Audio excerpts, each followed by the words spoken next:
Zdravím vás z Prachatic. Přijeli jsme za vámi s dalším dílem Edečko uvádí na pravou míru a zajímá nás, jaké máte otázky ohledně Evropské unie a bezpečnosti.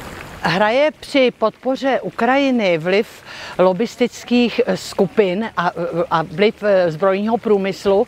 A když ano, tak jak? Tak ono se vlastně ukazuje, že v tom odhodlání pomáhat Ukrajině jako napadené zemi Ruskem mnohem víc do toho promlouvají spíš zájmy, řeklo by se geopolitické, historická zkušenost, obava právě z neblahých různých bezpečnostních a sociálních dozvuků. A teprve vlastně vliv, řeklo by se, zbrojařů, bezpečnostních firem, zbrojního průmyslu přišel sekundárně.